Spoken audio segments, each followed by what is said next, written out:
I'm David Robertson, and this video is on slitting and drifting. The noise of the gas forge in the background drowns out my talking, so consequently I've narrated over top of it. So we'll be out of sync for the first little bit. The slitting and drifting, I'm using a 3/4 inch by 1 inch bar, and what I'm creating is the mortise of a mortise and tenon. And in a later video I'll show you how to do the tenon and the assembly of the two. I've used 2 pilot holes. They're 1/8 inch holes and they're spaced about 1 inch apart, and they go through the thin axis of the steel.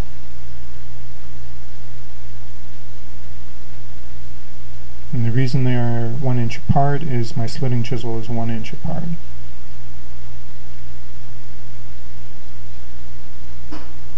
And the slitting chisel, there you can see I hold it up to the 2 holes.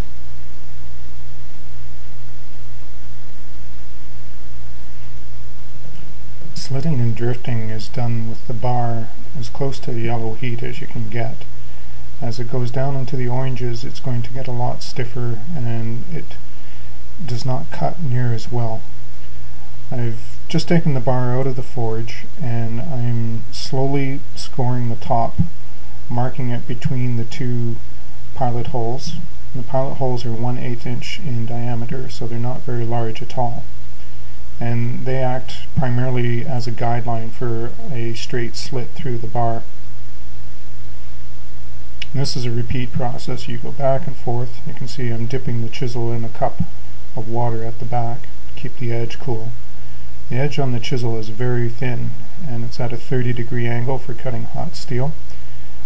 The one I use is 1 inch wide and it's made out of a used jackhammer bit that's been reforged, and the thickness is about 3/16 of an inch on a long thin taper.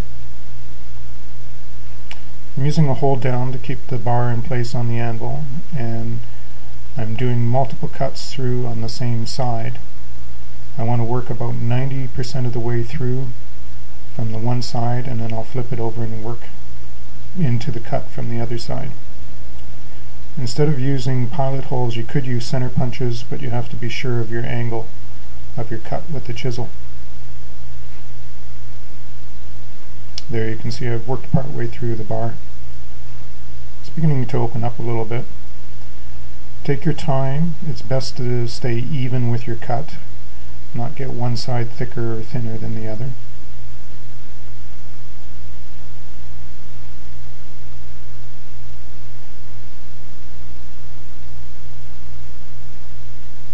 I'm using quite a bit of force on the hammer once I actually get it set into the cut. I want to slice as quickly and as deeply as possible.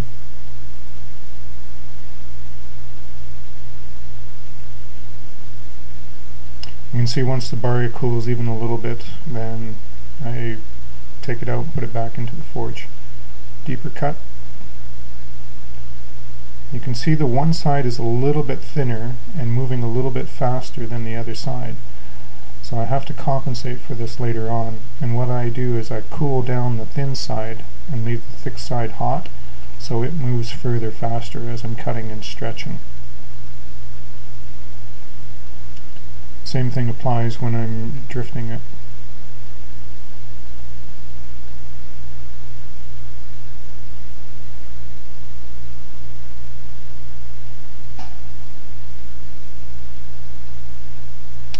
In this video I use 3 primary tools. The first is the slitting chisel, which you saw already, and this is a combination tool of a slit and drift. It's made out of a piece of spring steel, and it's tapered to a point, a wedge-shaped point, and it's oval or round in the other section. And primarily I'm using it for prying open the first part of the bar so I can get the actual drift in. This is tapered on both ends, so it's sort of a torpedo shape, so that I could actually pass it right through the bar once I reach the maximum thickness, which is about 1/2 inch on this particular tool. Spend the time, use an angle grinder with a sanding disc on it, smooth the tools off. You can see there it's opened up a little bit. You don't want any catch points on the tools. because once you get it into a hot bar, the hot bar is shrinking all the time, and you'll see a number of times I have to whack it on the side to open it up and release the chisel.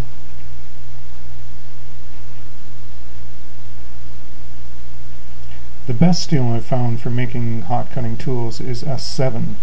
The second best I've found is the used jackhammer bits, and you can often find them at rental stores that have been broken, and you just reforge it. It's a lot of work to reforge, but it's good steel.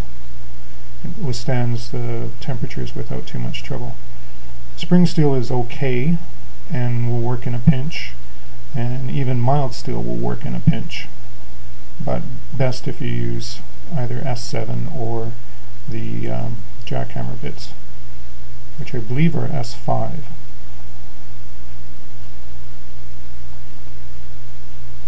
Again, you do a few strikes, you cool it down, a few more strikes, you cool it down.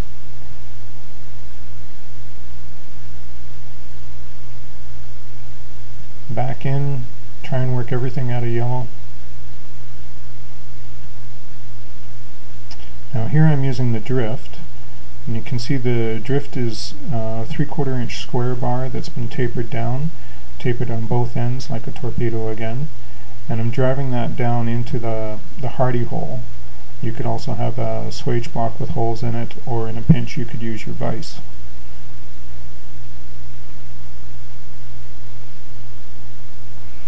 Now the drift I use is not a sharp point. You see I'm hammering down on the anvil to release it, and that's why I don't have a sharp point on it.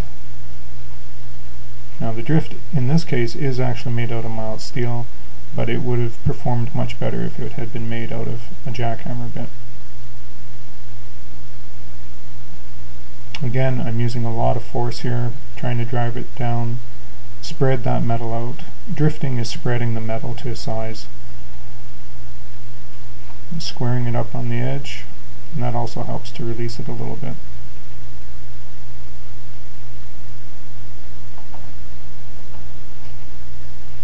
In between each one of these clips, I'm actually cooling the drift down in the slack tub. That's out of the picture so you don't see it. And again, the drift has been ground and polished as well, so it's smooth. Keep your tools cool and they won't distort. Keep the edges cool and you won't lose them.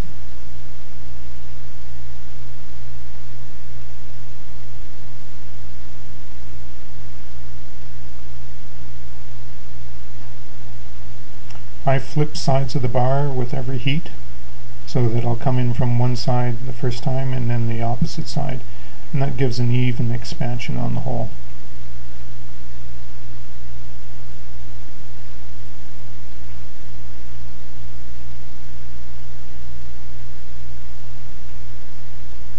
The drifting process takes quite a while, the slitting process takes quite a while, but it's one of the beauties of working with steel. You can actually create some very interesting structures this way.